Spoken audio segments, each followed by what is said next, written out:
ఒక భక్తి పరుడు ఏమంటున్నాడు తెలుసా? ఒక భక్తి పరుడు ఏమంటున్నాడు తెలుసా? 1వ దినవృత్తాంతాల గ్రంథం 17వ అధ్యాయం 8వ వచనం చూడండి, 18వ వచనం చూడండి. 18వ వచనం చివర 1వ దినవృత్తాంతాలు 17వ అధ్యాయం 18వ వచనం చివరి లైన్ చదవాలి. చాలు. ఏమంటున్నాడండి? నీవు నీ దాసుని ఎరుగుదువు అంటా ఉన్నాడు. ఇందాక భక్తిహీనుడు ఏమని ప్రశ్నించాడు? అతనికి ఏమైనా తెలుస్తుందా, అతనికి తెలివుందా అని అతను అంటున్నాడు. భక్తి పరుడు ఏమంటాడు తెలుసా? ఈ భక్తి పరుడు ఎవరు చెప్పండి? ఇతని పేరేం పేరు?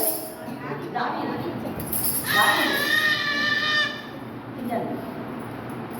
దాని చేతులు దేది లాక్కోకుండా వదిలేసి. ఈ భక్తి పరుడు ఏమంటున్నాడంటే, దావీదు ఏమంటున్నాడంటే, నీవు నీ దాసుని పూర్తిగా ఎరుగుదువు అంటాడు. నా గురించి నీకు అన్నీ తెలుసు అంటా ఉన్నాడు. దేవుడి స్తోత్రం హల్లెలూయా. మళ్ళీ ఈ భక్తి పరుడు ఏమన్నాడు తెలుసా? 130వ కీర్తన 2వ వచనం చూడండి. 130వ కీర్తన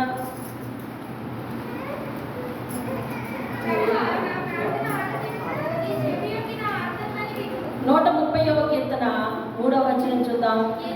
యెహోవా నీవు దోషములను కనిపెట్టి చూచిన ఎడల ఎవరు నిలువగలడు అంటా ఉన్నాడు. అయ్యా నువ్వు బాగుగా కనిపెట్టి చూస్తే ఎవరు నీ ఎదుట నిల్చోగలరు? నీ ఎదుట ఎవరు నిలబడగలరు? నా గురించి నీకు అన్నీ తెలుసు అని ఆయన అంటున్నాడు. ఒక భక్తి పరుని భావన ఎట్లా ఉందంటే, నా కోసం అంతా నీకు తెలుసు, నువ్వు జాగ్రత్తగా కనిపెట్టి చూస్తే కనుక నేను నీ ఎదుట నిలవలేను అని ఒక భక్తి పరుడు స్టేట్మెంట్ ఇస్తున్నాడు దావీదు. యోబు ఇతనికి మించిన భక్తి పరుడు అతను కదా. అతను ఏమంటున్నాడు చూద్దామా? యోబు 40వ అధ్యాయం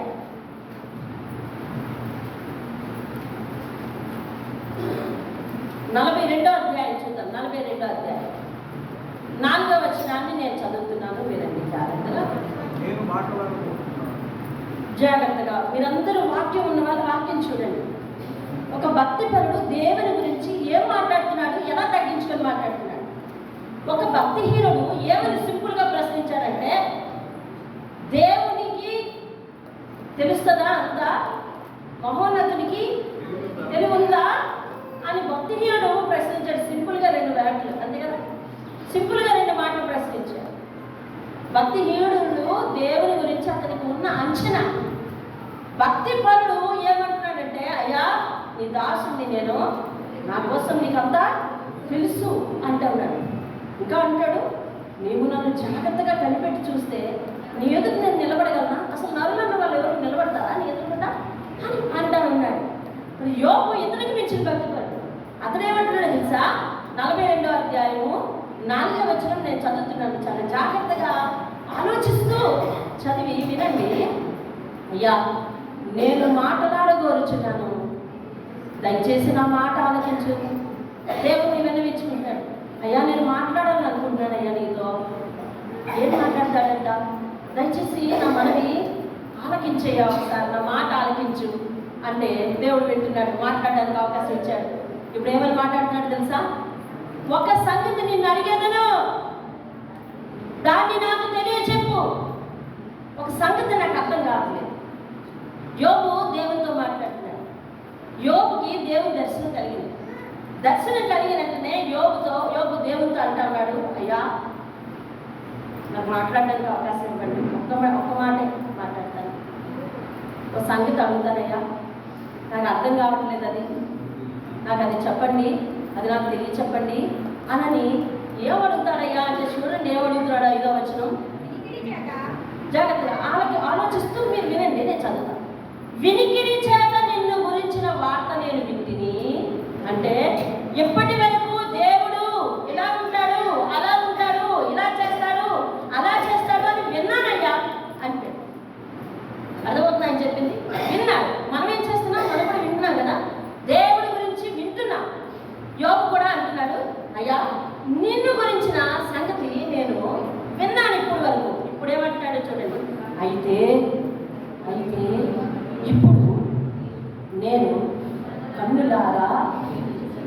చూచుచున్నాను. కావున కావున ఇప్పుడు వరకు విన్నానయ్యా నీ గురించి. జాగ్రత్తగా వింటున్నారా? మనసుండి విన్న వాళ్ళందరూ జాగ్రత్తగా వినాలి. ఇంకా మనసు పెట్టి వినాలి. ఎందుకంటే ఇది దేవుని యొక్క మర్మ, దేవుని దర్శనం వాక్యంలో నుంచే మనకు కలుగుతుంది. వాక్యంలో నుంచే దేవుడు ఎట్లా ఉంటాడో చూడగలం. కాబట్టి ఈరోజు నీకు దేవుని యొక్క వాక్య దర్శనం, దేవుని దర్శనం కలగాలి. దేవుని వాక్యం ద్వారా కలగాలి. దేవుని స్తోత్రం కలగాలి. అంటే ఉన్నాడు, అయ్యా నీ గురించి నేను ఇప్పటి వరకు విన్నానయ్యా, విన్నాను. ఇప్పుడైతే నా కన్నులారా నిన్ను చూస్తున్నానయ్యా. చూసిన తర్వాత నాకేమనిపిస్తుందో తెలుసా?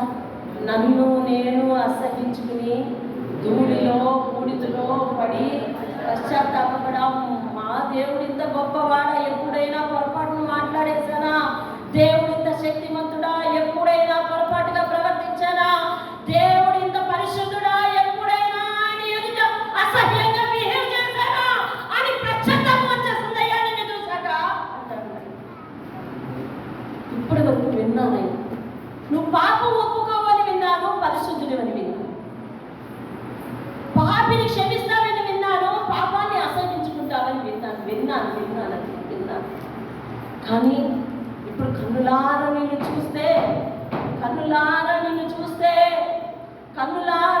చూసిన తర్వాత నీ పరిశుద్ధత ఎదుట నా భక్తి జీవితం ఎంత మురికిగా ఉందయ్యా అని పశ్చాత్తాపపడి బూడిదలో దాక్కున్నాడంటే ఇంకా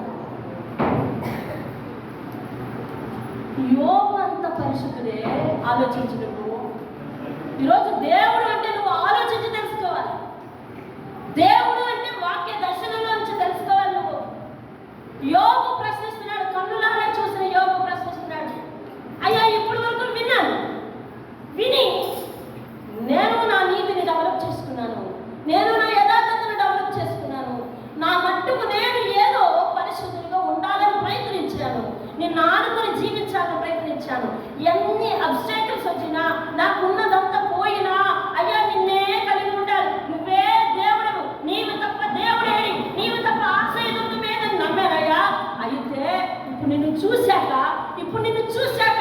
ఇంకా నేనేమన్నా నీ ఎదురు తప్పు చేశానా? ఇంకా నేనేమన్నా నీ ఎదురు అసభ్యంగా ప్రవర్తించానా? ఇంకా నేనేమైనా నీ ఎదురు అవినయంగా ఉన్నానా? అయ్యో ఎంత పొరపాటు చేసి ఉంటానే అని చెప్పి బూడిదలో పొందుతున్నానయ్యా అని అంటూ ఉన్నాడు. యోగు వంటి యథార్థవంతుడు, యోగు వంటి నీతివంతుడు, యోగు వంటి పరిశుద్ధుడే అలాగ పశ్చాత్తాపడితే నా పరిస్థితి ఏంటి ఆలోచించండి. దేవుని గురించిన నీ ఆలోచన ఏంటి? దేవుడు ఎలాంటి వాడు అనుకుంటున్నావు? దేవుడు ఎలాంటి శక్తిమంతుడు అనుకుంటున్నావు? దేవుడు ఎలాంటి పరిస్థితులు ఉంటాడని అనుకుంటున్నావు? మన జీవితంలో నుంచి దేవునికి ఇవ్వవలసిన ప్రయారిటీ, ప్రాధాన్యత, స్థానం ఎక్కడని అనుకుంటున్నావు? ఈరోజు చాలా మంది దేవుని ఎరిగి లోకంలోకి వెళ్ళిపోయే వాళ్ళు ఉన్నారు. దేవుని పేరు చెప్పుకొని దేవుని పేరుతోనే జీవిస్తూ లోకంలో సంచరిస్తున్న వాళ్ళు ఉన్నారు. దేవుని వాక్యం అంటే ఏంటో పట్టక, దేవుని వాక్యం అనే భయం లేకుండా ఎలా పడితే అలా పడవచ్చు, ఎలా పడితే అలా తిరగవచ్చు, ఎలా పడితే అలా చేయవచ్చు. మనకు అనుకూలంగా మనం చేసుకోవాలి, కానీ దేవునికి అనుకూలంగా చేద్దామంటే ఇప్పుడు అయ్యే పనా, దేవునికి తెలియదు ఏముంది అని పరిస్థితులతో రాజీ పడే వాళ్ళు కూడా ఉన్నారు. కానీ ఈ భక్తులు ఏమంటున్నారంటే, అయ్యా నిన్ను గురించిన జ్ఞానం చాలా గొప్పది, నీ ఎదుట మేము నిలవలేమయ్యా, నీ శక్తి ముందు, నీ శక్తి గురించి మేము వింటేనే ఉంటుంది, అసలు చూస్తే ఏమవుతుంది అని ఆయన అంటున్నారు. మరి దేవుడు ఏమంటున్నాడు? భక్తిహీనుడు ఏమన్నాడు ఇందాక చెప్పండి? భక్తిహీనుడు ఏమన్నాడు? మహోన్నతునికి ముందు వచ్చింది చదవండి, ఎక్కడ ఉన్నది? 73 11వ వచనం కదా. దేవుడు ఎలా తెలుసుకుంటాడు? మహోన్నతుని తెలివిందా? ఇది ఎవరిది స్టేట్మెంట్ చెప్పండి? భక్తిహీనుడు. భక్తిపరుని స్టేట్మెంట్ ఏంటి చెప్పండి?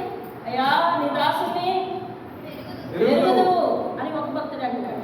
అయ్యా నువ్వు బాగా కనిపిస్తే నీ ఎదుట మా దోషములు తేటగా కనిపిస్తే మేము ఎవరు నిలవలేము అని అంటూ ఉన్నాడు. ఇంకొక ఆయన అంటూ ఉన్నాడు, ఇప్పటి వరకు మాటల వరకే మేము నిన్ను గురించి విన్నామయ్యా, కానీ చూస్తే అస్సలు నా మీద నాకు అసహ్యం కలిగేస్తుందయ్యా అని ఒక భక్తుడు అంటున్నాడు. అయితే భక్తిహీనుని వాదన ఇది, భక్తి పరుని వాదన ఇది. దేవుని వాదన ఏంటి? దేవుడు ఏమంటున్నాడు చూద్దామా? దేవుడు ఏమంటున్నాడు? ప్రకటన గ్రంథం 2వ అధ్యాయం 2వ వచనం. అందరూ తీయండి, కాస్త ఆలస్యమైన అందరూ తీయండి. మధ్యలో తిరగద్దని చెప్పాను, తిరగండి. చంటి పిల్లలు కూడా జాగ్రత్త ఉంచండి. నీ క్రియలను, నీ కష్టమును, నీ సహనమును. ఎవరు మాట్లాడుతున్నారు ఇది? ఎవరు మాట్లాడుతున్నారు ఇది? దేవుడు మాట్లాడుతున్నాడు. దేవుని స్తోత్రం కదా. ఏమేమి తెలుసు అంటున్నాడు? నీకే తెలుసు అంటే నీ పనులు నాకు తెలుసు, నువ్వు కష్టపడుతున్నావు నాకు తెలుసు, నీకెంత సహనం ఉందో నాకు తెలుసు. అవునా? నీకెంత సహనం ఉందో నాకు తెలుసు. 2వ అధ్యాయం 8వ వచనం చూడు. 2వ అధ్యాయం 8వ వచనం చూడు.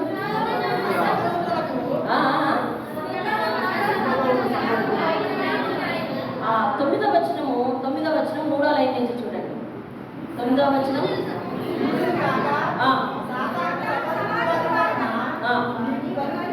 నీకు కలుగు దూషణ. ఆ పాయింట్ తీసుకోండి. నీకు కలుగు దూషణ అంటే నీకు కలిగే అవమానం.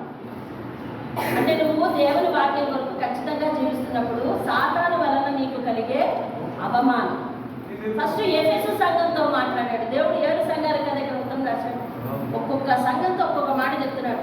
ఈ సంఘంతో అంటాడు, నీ కష్టం నాకు తెలుసు, నీ క్రియలు నాకు తెలుసు, నీ సహనం నాకు తెలుసు.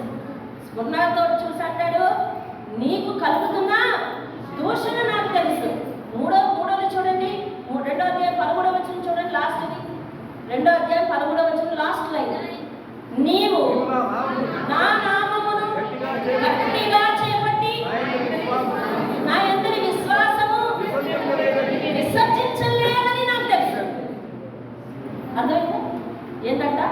మాట తెలుసు, పని తెలుసు, విశ్వాసం తెలుసు, ఓర్పు తెలుసు. ఎన్ని తెలుసు అంటున్నాడు?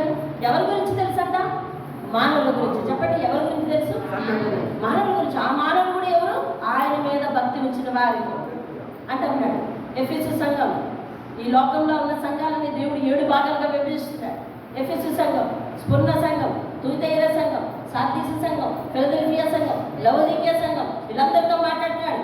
ఎఫెసు, నీ క్రియలు నాకు తెలుసు, నీ కష్టం నాకు తెలుసు, నీ సహనం నాకు తెలుసు. స్ఫుర్ణ, నా నామం వల్ల నీకు కలిగిన దూషణ, ఎలాంటి దూషణ మాటలు పడ్డావో నాకు తెలుసు.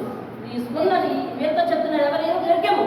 పెర్గము సంఘంతో చెప్తున్నాడు. ఏమనంటే, నా నామం గురించి, నా నామం వల్ల నువ్వు గట్టిగా విశ్వాసాన్ని చేపట్టి దానిని కోల్పోలేదని నాకు తెలుసు. దేవుని స్తోత్రం కాదు. ఇవన్నీ దేవుడు తెలుసు అన్న విషయాలండి. ఒకడేమో అసలు నీకేం తెలుసు, నీకేం తెలుగు ఉందా, బుర్ర ఉందా అంటా ఉన్నాడు దేవుడిని బట్టి. ఒక ఆయన అంటున్నాడు, నా గురించి సమస్తం నీకు తెలుసాయా అంటా ఉన్నాడు. దేవుడు అంటున్నాడు, ఏమేం తెలుసు దేవుడు చెప్తున్నాడు. దేవుని స్తోత్రం కలిగి. ఇప్పుడు 3 మాటలు చూడండి.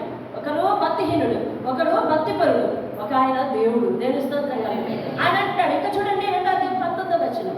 ఇది నీ క్రియలను. ఇదే సంఘం, తుయితైర సంఘం. 19వ వచనం చూడండి.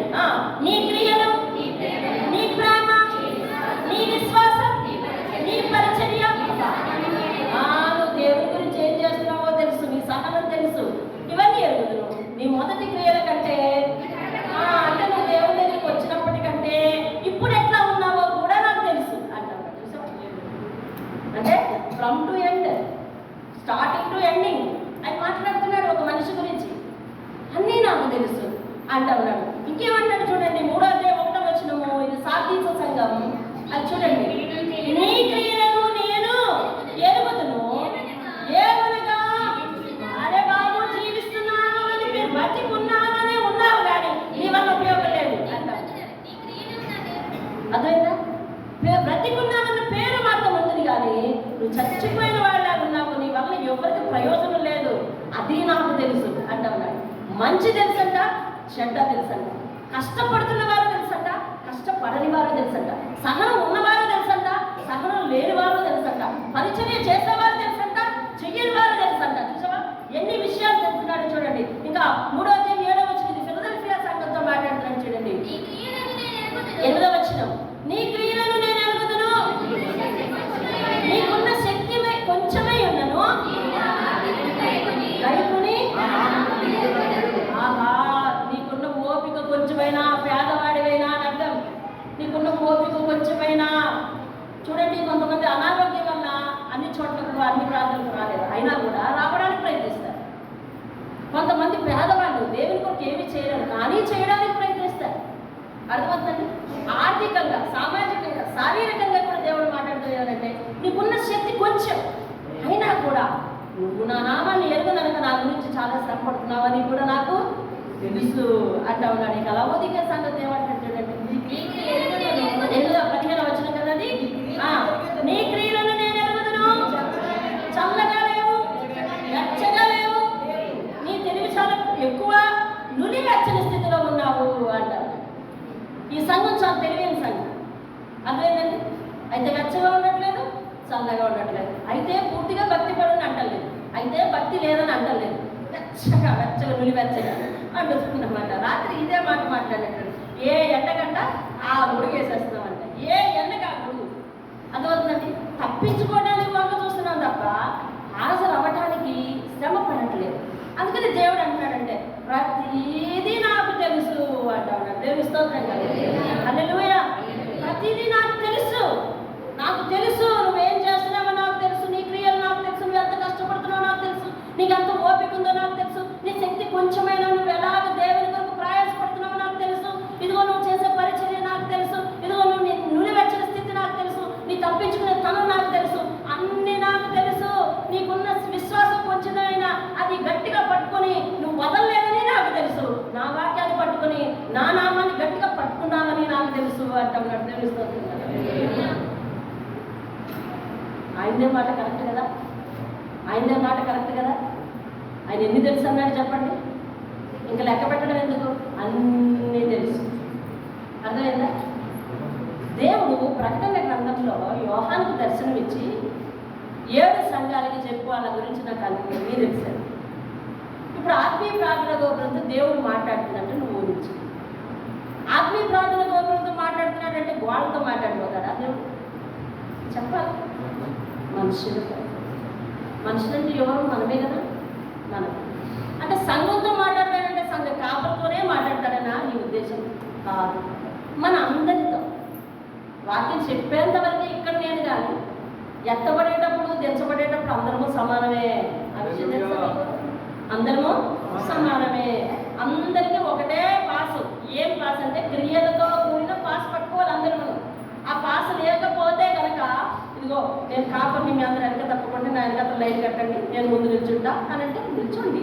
మీరు అందరూ అంటారు అక్క నువ్వే ముందు నిల్చాక, అక్క నువ్వే ముందు నిల్చాక, అక్క నువ్వే ముందు నిల్చాక అంటారు. నేను ముందు నిల్చుంటా. ఆ నుంచి చూస్తాడు, పాస్ చూస్తాడు. ఏది నువ్వు చెప్పడమే కానీ చేయడం ఎక్కడ ఉంది, నీ క్లియర్ బాగాలేవు పో అంటే, అయ్యా ఎంతమందిని తీసుకొచ్చానో చూడు, ఎంతమంది లైన్లో పెట్టాను చూడయ్యా, ఎంతమంది నీ కోసము ఎదురు చూసేలా చేశానో చూడు, వీళ్ళందరినీ నడిపించింది నేనే, నా మాటలు పట్టుకుని ఇలా ఉన్నానంటే ఓసు పిచ్చిదానా, దేవుడి జ్ఞానంలో వెరగలేదు, దేవుడి సంఘమును మాట్లాడి సంఘమును వృద్ధి చేస్తారన్న సంగతి నీకు తెలియదు అని చెప్పి నీ క్రియలే కాదు నీ మాట్లాడుకోలేదు పో అంటాడు. కాపరా విశ్వాస కాదు. ఇప్పుడు ఆత్మీయ గోపురంలో ఉన్న ప్రతి ఒక్క వ్యక్తితో మాట్లాడుతున్నట్టు ఊహించుకో. దేవుడు అంటాడా నీ క్రియలు నేను ఎరుగుదును అంటే నీ పనులు ఏంటి చెప్పు. దేవుడితో మాట్లాడు. నీ కళ్ళు మూసుకుంటే నీ కళ్ళు ఎదుట అన్నీ కనిపిస్తాయండి. నేను కళ్ళు మూసుకుంటే నా కళ్ళు ఎదుట నావన్నీ కనిపిస్తాయి. ఒకసారి కళ్ళు మూసుకొని చూడు కాపిస్తాయి. నీ క్రియ నాకు తెలుసు, నీ కష్టం నాకు తెలుసు, నీకెంత ఓర్పు ఉందో నాకు తెలుసు. ఓర్పు లేని వాళ్ళందరూ సిగ్గుపడాలి మాటలు పట్టుకోవాలి. క్రియలు బాగోలేని వాళ్ళందరూ సిగ్గుపడాలి మాటలు పట్టుకోవాలి. అవునా? నీ కష్టం నాకు తెలుసు. దేవుని కొరకు కష్టపడిన వాళ్ళందరూ సిగ్గుపడాలి మాటలు పట్టుకోవాలి. అవునా? దేవుని కొరకు కష్టపడేవాళ్ళు ఆయన చేసి చూడటానికి ప్రయత్నించవలసింది కదా. ఏమండి ఒక మాటలో దేవుని స్వరూపాన్ని చూడండి సరిపోతుంది. దేవుని మాటతో నీకు సంబంధం ఉందా? దేవుని వాక్యంతో సంబంధం ఉందా? అసలు నువ్వు దేవుని వాడివేనా? దేవుని దానివేనా? దేవుడు ఏమనుకుంటున్నావు? దేవుడు మనకున్న ఆర్థిక స్తోమతతో తులతూగి మనల్ని లెక్కించేవాడు అనుకుంటున్నావా? ఈ లోకంలో డబ్బుతో ఏమైనా చేయవచ్చిన అభిప్రాయమే తప్పే. అలాంటిది డబ్బుతో దేవుడిని పొందగలవచ్చిన లేదే. డబ్బుతో కాదు మనసు దేవుని గెలిచేది. దేనితో గెలవాలి తెలుసా? చెప్పండి. మనసుతో గెలవాలి. దేవుని స్తోత్రం కానీ ఆ మనసు నీకుందా? దావీదుకుందా మనసు? ఏమంటున్నాడో తెలుసా? 139వ కీర్తన రండి. 139వ కీర్తన రండి. దావీదు ఏమంటున్నాడు తెలుసా? నన్ను చూచువాడా, నిత్యం కాచువాడా, నన్ను చూచువాడా, నిత్యం కాచువాడా, పరిశోధించి తెలుసుకున్నావు, చుట్టూ నన్ను ఆవరించావు, పరిశోధించి తెలుసుకున్నావు, చుట్టూ నన్ను ఆవరించావు, కూర్చుండుట లేచియుండుట, కూర్చుండుట లేచియుండుట బావుగా ఎరిగి ఉన్నావు అయ్యా, బావుగా ఎరిగి ఉన్నావు అంటాడు దావీదు. దావీదు 139వ కీర్తనలో దేవుడి జ్ఞానాన్ని ఏమంటాడు తెలుసా? అయ్యా నన్ను పరిశోధించి తెలుసుకుంటావా? 139వ కీర్తన చూడండి. ఈయన ఎప్పుడు చెప్పాడు ఈ విషయం? యోహానుతో దేవుడు మాట్లాడక ముందే చెప్పాడు కదా. ఒక నరుడు దేవుని గురించి ఏమంటున్నాడు? నీ దాసుని గురించి బాగా నీకు తెలుసయ్యా, నువ్వు బాగా కనిపెడితే నీ ఎదుట నేను నిలవలేనయ్యా, ఎందుకంటే నువ్వు నన్ను పరిశోధించి తెలుసుకుంటున్నావయ్యా. అతను దావీదే కదా, ఇతడు దావీదే కదా. నువ్వు నన్ను పరిశోధించి తెలుసుకుంటావయ్యా. నేను ఏ ఉద్దేశంతో కూర్చుంటున్నానో నీకు తెలుసయ్యా, ఏ ఉద్దేశంతో లేస్తున్నానో నీకు తెలుసయ్యా, అసలు నేను ఏ ఉద్దేశంతో ఉన్నానో నీకు తెలుసయ్యా, నీ గురించి నా అభిప్రాయంలో ఎంత ఎత్తు ఉందో నీకు తెలుసయ్యా, నా పడకలను గ్రహిస్తున్నావయ్యా, నా నడకను గ్రహిస్తున్నావయ్యా, నా చర్యలన్నిటినీ కూడా బాగుగా తెలుసుకున్నావయ్యా. నేను ఏదైనా మాట్లాడదామని నా మాట నా నాలుకకు రాక మునిపే నేనేం మాట్లాడతానో ఆల్రెడీ నీకు తెలుసయ్యా, ఆల్రెడీ నీకు తెలుసయ్యా అని ఏమని వాపోతున్నాడో తెలుసండి? ఏమని ఆశ్చర్యపోతున్నాడో తెలుసా? 6వ వచనం చూడండి. ఇట్టి తెలివి అలా ఎలా దేవుడు చేయగలడు అని ఆశ్చర్యపోతున్నానయ్యా. భక్తి పరుడు దేవుడు ఇలా ఎలా చేయగలడు అని ఆశ్చర్యపోతుంటే, భక్తిహీనుడు ఆయన ఎలా తెలుసుకుంటాడని ఆయన ఆశ్చర్యపోతాడు. అర్థమైంది? భక్తిహీనుడు ఏమని ఆశ్చర్యపోతున్నాడండి? ఆయనకి ఎలా తెలుసు? అర్థమైంది? ఆయనకి ఎలా తెలుసు? అసలు ఆయనకి అలాంటి తెలివి ఉందా అని ఆయన ఆశ్చర్యపోతున్నాడంట. భక్తిపరుడు ఏమని ఆశ్చర్యపోతున్నాడు? ఇట్టి తెలివి ఎలాగా? ఇట్టి తెలివి నేను ఆలోచిస్తున్నా, నా ఊహకు మించిపోయిందయ్యా, నా ఊహ మించిపోయింది, నేను ఆలోచించి గ్రహించలేకపోతున్నాను. ఏమిటి? ఎందుకంటే చూడండి 18వ వచనం అంటాడు, 7వ వచనం అంటాడు, నీ ఆత్మ యుద్ధం నేను ఎక్కడ కాకపోతున్నాయ్యా అంటే నువ్వు అంతటా వ్యాపించి ఉన్నావయ్యా అంటాడు. దేవుడి గురించి అంతటా వ్యాపించి ఉన్నావయ్యా అంటా ఉన్నాడు. ఒక నీతిమంతుని జీవితంలో శ్రమలు రావడం వలన దేవుడి గురించి జ్ఞానం పెరుగుతుంది. నీ జీవితంలో శ్రమ లేదా, దేవుడి గురించి జ్ఞానం నీకు రాదు. నువ్వు దేవుని మీద ఆధారపడవు. దేవుని మీద ఆధారపడినప్పుడే దేవుని గురించి జ్ఞానం నీకు కలుగుతుంది. దేవుని స్తోత్రం.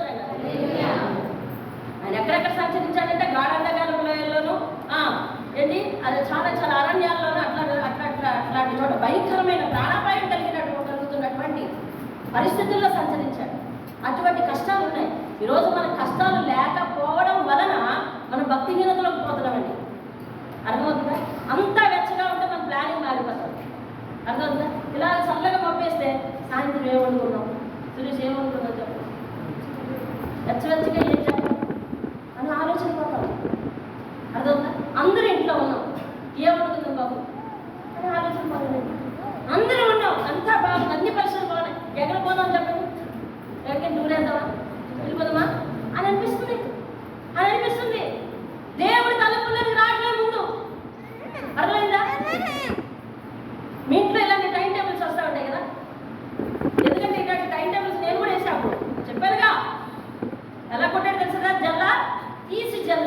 అర్థమవుతుందా?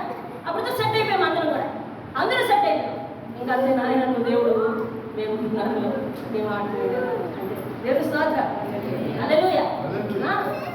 మన ఇంట్లో టైం వేసినప్పుడు అయ్యో ఈరోజు శుక్రవారం, అయ్యో ఈరోజు శనివారం, ఆ టైం చేరుకోగలమా అన్న? ఆ టైం చేరుకోగలమా? ప్రార్థన టైం చేరుకోగలమా? ఒక రోజుకి ఏం కాదు, ఒక వారానికి ఏం కాదు.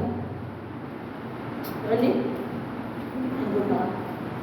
దేవుని వాక్యాన్ని అందుకోవా? తిరిగి చూసావా?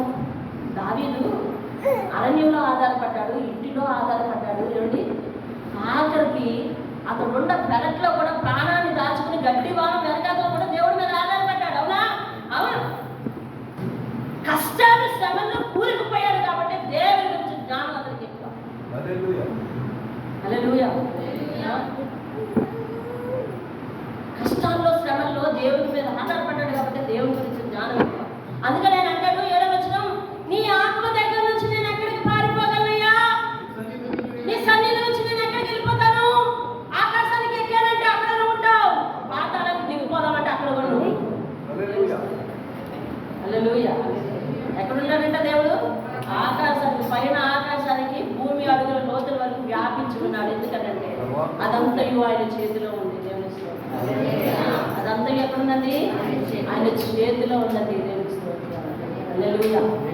ఈరోజు దేవుడు అంటే మనకేం పట్టినట్టుగా మనం ఉండదు. దేవుని వాక్యము మనం జాగ్రత్తగా అర్థం చేసుకున్నాం. ఆయన ఒక మాట అంటాడు, నీ క్రియలను, నీ కష్టమును, నీ సహనము అంటాడు. ఈ మూడింటిని ఒక విశ్వాసం డెవలప్ చేసుకోవాలి ఖచ్చితంగా. దేవుని విషయంలో మన పనులు, మన ఆలోచనలు జాగ్రత్తగా ఉండేలా చేసుకోవాలి. అది దేవునికి అనుకూలంగా ఉండేలా చేసుకోవాలి. అర్థమవుతుందండి? మన కష్టం దేవుని గురించి కష్టపడాలి. ఒకవేళ దేవుడు నిన్ను సంతోషించదల్లే, దేవుడు నిన్ను ఎక్కడికి వెళ్ళద్దల్లే, దేవుడు నీ కార్యాలు చేసుకోవద్దల్లే, దేవుడు నిన్ను నమ్మద్దల్లే, దేవుడు నిన్ను ఎప్పుడు ఏడుస్తూ కూర్చోమని అనలే. కానీ అందులో దేవునికి ప్రధానమైన ప్రాధాన్యత ఇవ్వాలి అని నువ్వు అనుకోవాలి. దేవుని స్తోత్రం. హల్లెలూయా. అలా ఇస్తే ఎవరికి మేలు? అలా ఇస్తే ఎవరికి మేలు? మనకే లేదు. దేవుని స్తోత్రం కాదు. అందుకే నేను అంటున్నాను, నా నామం గురించి కష్టపడుతున్నావు, నా వాక్యం గురించి కష్టపడుతున్నావు, నా కోసం సహనాన్ని పెంచుకుని ఓపిక నా దగ్గరికి వస్తున్నావు అంటే ఉన్నాడు. ఎఫెసీ సంఘం అన్నీ మెచ్చుకొని ఆ సంఘంతో మాట అంటాడు. అయినా కానీ నేను ఒక విషయాన్ని గమనించాను అంటే ఉన్నాడు ఎఫెసీ సంఘంతో. మీరు ఎప్పుడైనా చదివారా ఆ సంఘం గురించి? చదివారా? ఏంటి ఎఫెసీ సంఘంతో ఏ నేరం వేశాడు? బైబిల్ చూడకుండా చెప్పండి. చూసి చెప్పారా? చూడకుండా. మొట్టమొదట దేవుని దగ్గరికి వచ్చినప్పుడు నీకు ఎలాంటి ప్రాణం ఉందో ఇప్పుడు లేదు అంటాడు. రైట్ అని దేవుడు అన్నాడు అనుకో, నువ్వు నో అన్నవా? అనగలవా? అన్న. అదే కదా దావిదంటే, నువ్వు బాగా కనిపెడితే నీ ఎదుట మెదల. అవునా? మొట్టమొదట దేవుడి దగ్గరికి వచ్చిన మొట్టమొదట అంటే మీరు అందరూ ఏం చేయాలి సార్? ఫ్లాష్ బ్యాక్ వెళ్ళాలి, వెనక్కి వెళ్ళాలి. ఎన్ని సంవత్సరాల క్రితానికి వెళ్ళాలా? మీరు ఎప్పుడు ఎన్ని సంవత్సరాలు మీ ఎక్స్పీరియన్స్, ఎన్ని సంవత్సరాల ఎక్స్పీరియన్స్, ఎన్ని సంవత్సరాల సీనియారిటీ అంటుంటాం కదా మనం. ఇలా అంటుంటాం, ఎంత సీనియారిటీ తెలుసా కృష్ణ, నాకు ఎంత సీనియారిటీ తెలుసా నీకు అంటుంటాం. అర్థమైందా? దేవుడి దగ్గర ఈ సీనియారిటీలు కూడా పనికిరావు కదా. దేవుడి దగ్గర ఈ సీనియారిటీలు పనికిరావు, సిమ్ కార్డులు ఏమి పనికిరావు. ఏమండి ఏం కావాలి అని అంటే ఎప్పటికప్పుడు ఎలర్ట్గా శుద్ధత కలిగిన, ఆయన కొరకు కష్టపడి, ఆయన కొరకు సహనం కలిగి, ఆయన తపన కలిగి ఉండి, ఆయన కొరకు మంచి పని చేస్తూ మంచిగా జీవిస్తూ మన క్రియలు, మన జీవిత విధానంలో కూడా ఆయన యొక్క మాటలను బట్టి జాగ్రత్తగా నడుచుకునే నడత కావాలి. ఎందుకంటే ఆయన మన నడతలను కూడా ఎట్లాగంట బాగుగా పరిశీలిస్తున్నాడంట. దేవుని స్తోత్రం కలుగుతుంది. హల్లెలూయా. ఆ భక్తుడు అంటాడు, తలంపులు తపనయు అన్నీయు ఎరిగి ఉన్నావు, తలంపులు తపనయు అన్నీయు ఎరిగి ఉన్నావు, నడచినను పొడుకున్నను అయ్యా నీ వెలిగి ఉన్నావు,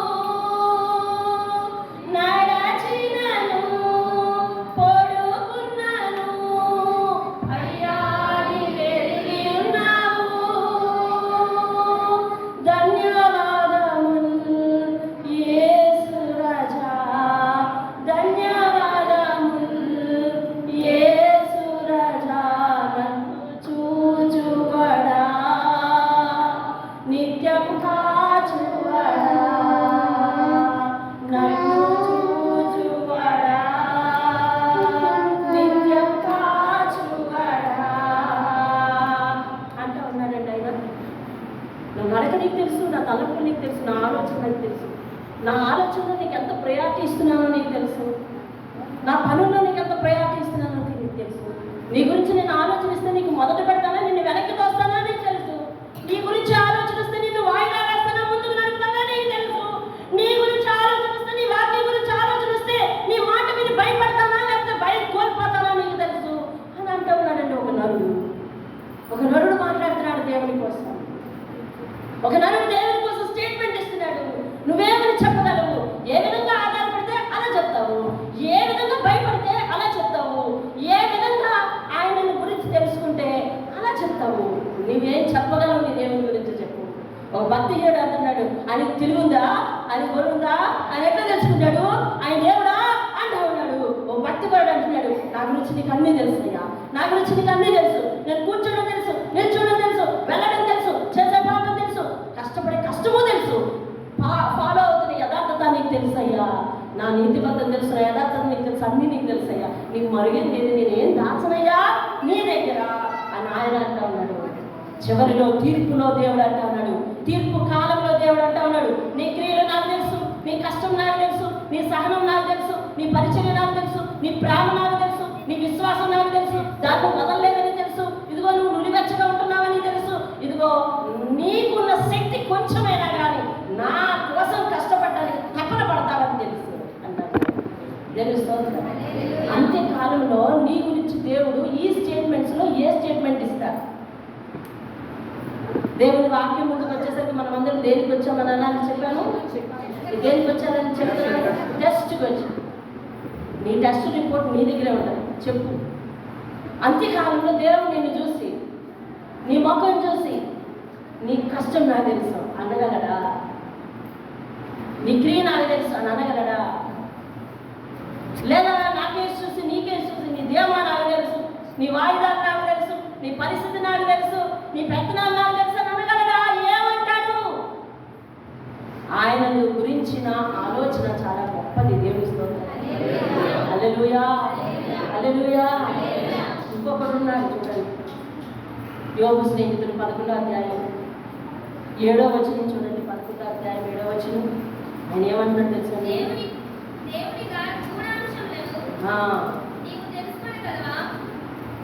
11వ అధ్యాయం యోబు గ్రంథానికి రండి.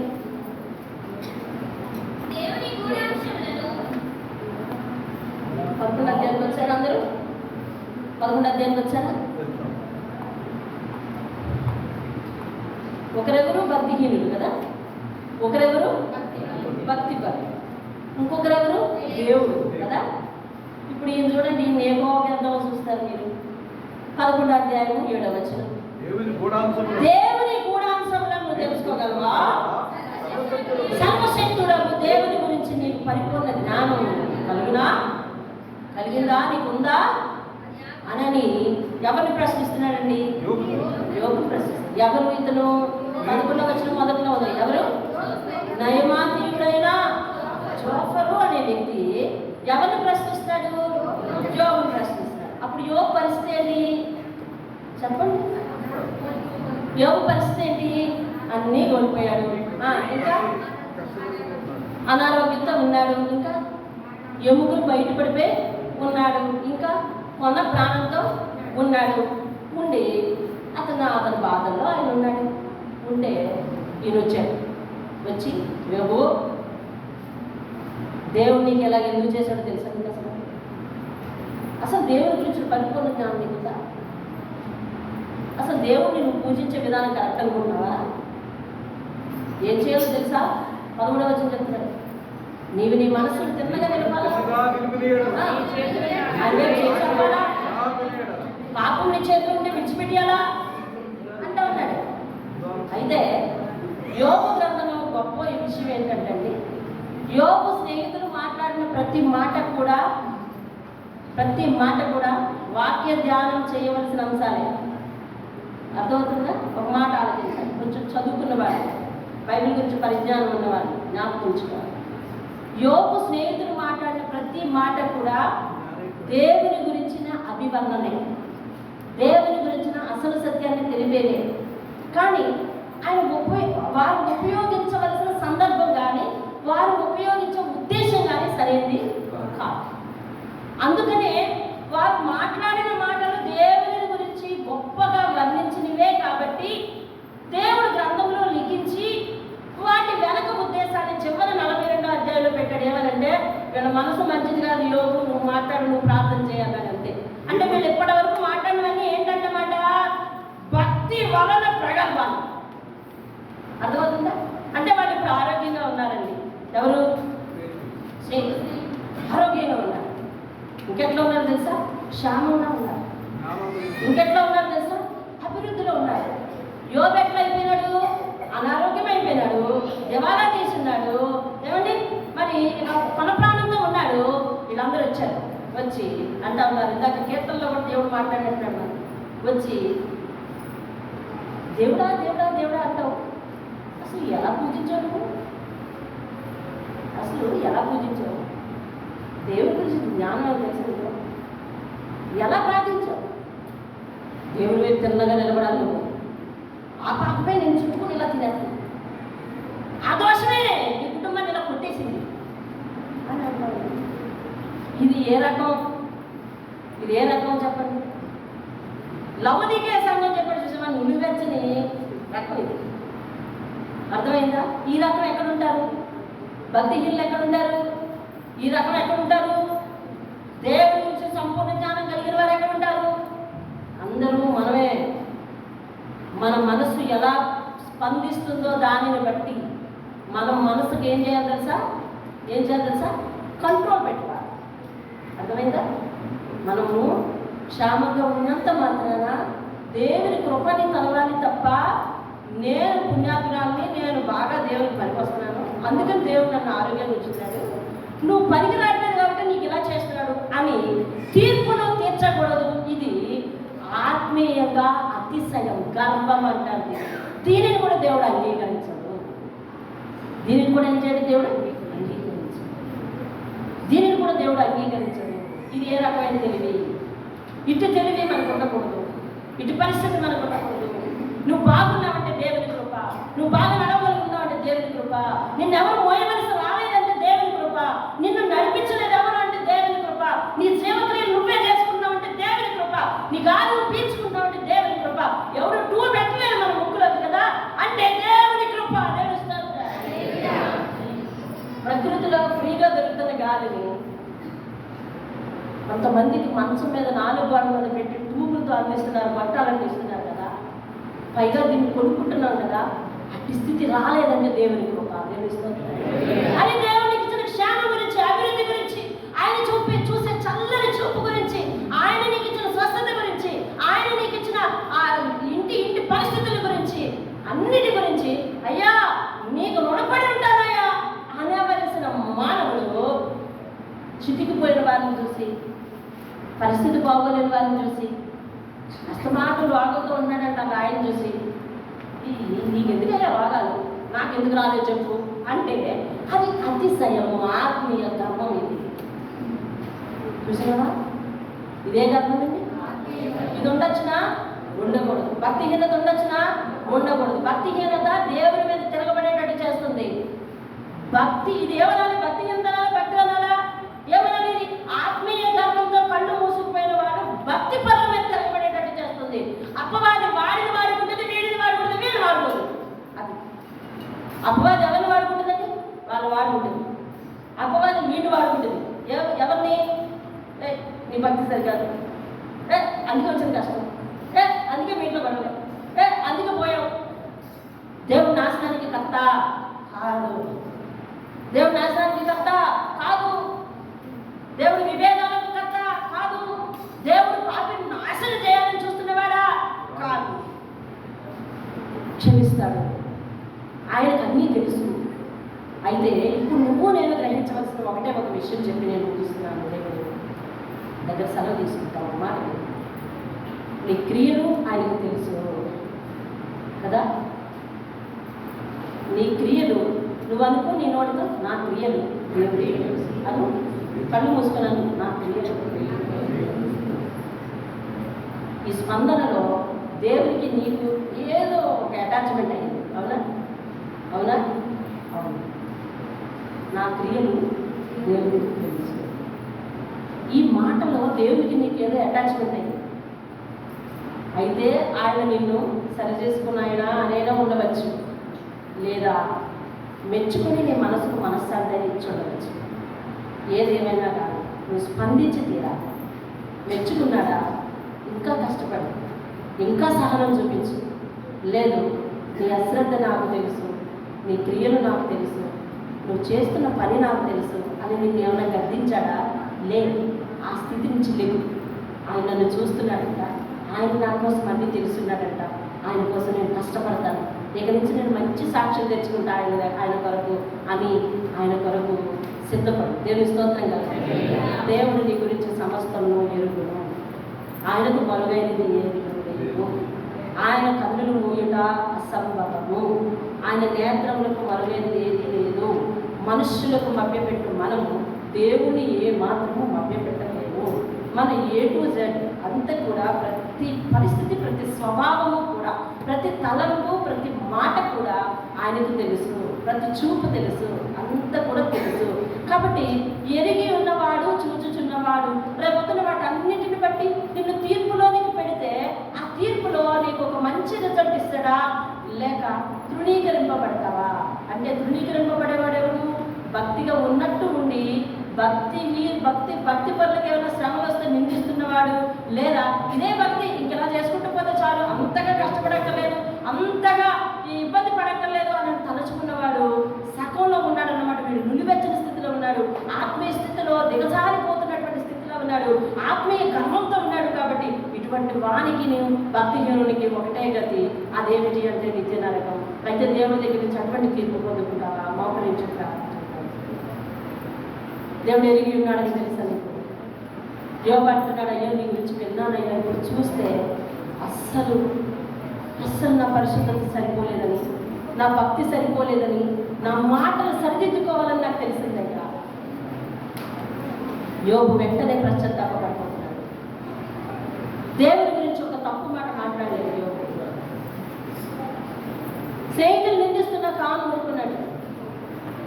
నువ్వు పాపి అంటే ఓయేస్తా అంటున్నాడంటే, నువ్వు దుర్మార్గుడివి, నీ కుమారుడు దుర్మార్గుడు అది నువ్వు పోయారనంటే ఓయేస్తా అంటున్నాడు. సర్వోన్నతునికి సమస్తము తెలుసు.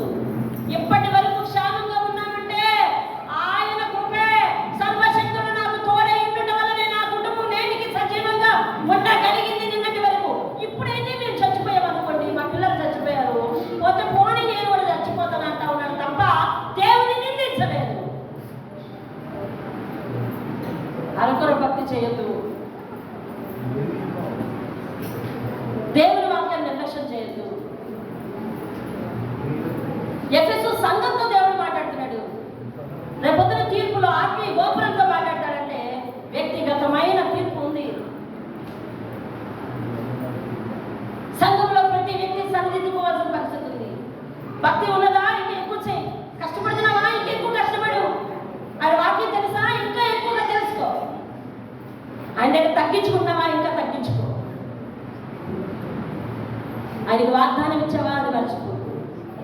ఆయన సమర్పణ చేసుకున్నావా? అది మర్చిపో. ఆయన పని చేయాలనుకున్నావా? అది మర్చిపోకు. ఆయన పరిచర్య చేయాలనుకున్నావా? అది మర్చిపోకు. ఎందుకంటే నీ పరిచర్యను, నీ సహనమును, నీ కష్టమును, నీ క్రియలను, నీ మాటలను, నీ విశ్వాసమును, నీకున్న భక్తియు అన్నీ కూడా నాకు తెలుసు అంటా ఉన్నాడు ఆయన. అయితే మంచి రిపోర్ట్ ఇవ్వు. మంచిగా కనిపించు నీ యజమాని ఎదుట. మంచిగా కనిపించు నీ యజమాని ఎదుట. ప్రార్థన చేస్తున్నాను. వాగ్దానము జ్ఞాపకం చేసుకున్నాయ్యా, నువ్వన్నీ ఎరిగి ఉన్నావంట. మాట ఇచ్చాను తప్పికి వెళ్ళలేదా? ఎలా ఉంటాను? ఎక్కడి నుంచి అలా ఉంటాను? నేను ఎదుగు నిర్లక్ష్యం ఉన్నాను, లేకపోతే నీ ఎదుగు శ్రద్ధగా ఉన్నాను, ఇంకా శ్రద్ధ ఉన్నాను. యోగ ఎంతో శ్రద్ధగా ఉంది, ఆయన కనిపించేసరికి ఇంకా ఆయన పరిశుద్ధత సరిపోలేదని పశ్చాత్తాపడుతున్నాడు. కాబట్టి ఎంత స్థిరుడైనను ఒట్టి ఊపిరి వెంట వాడే ప్రార్థించుకుంటాను. నువ్వు దోషములను బాగుగా కనిపెట్టిన మేము ఎవరు నిలవగలమా నాయన. రైతు మమ్మల్ని క్షమించు, అంగీకరించిన తర్వాత నీవు మా గురించి మాట్లాడవలసిన సమయం వచ్చినప్పుడు ఒక మంచి సాక్ష్యం పొందుకునే స్థితి మాకు. మా తలపు తపన పడక నడక చూపు ఆలోచన మాట అన్నీ కూడా నువ్వు బాగా తెలివి మాకు గర్భవాసులైన నా ఎముకలు నిర్మించిన వాడు, నా అవయవం నిర్మాణం చేసిన వాడు కూడా నీవే కదా అని దావీదు యోగు వారిని నీకు అప్పగించుకుంటున్నారు. మేము నీ సన్నిధిలో ఇంకెంత లొంగిపోవాలో, ఇంకెంత ఉండిపోవాలో, ఇంకెంత కష్టపడాలి, ఇంకెంత ప్రాకులాడాలి, ఇంకెంత ప్రయాసపడాలి మాకు నేర్పయ్యాలి. నామానికి మహిమ తెచ్చుకోవాలి. యేసు యొక్క అతి శ్రేష్టమైన అడిగి వేడుకుంటున్నాను. అందరికీ దేవుడి పేరు వందనాలు. ఒక మాట వినండి. మీరు ప్రతిరోజు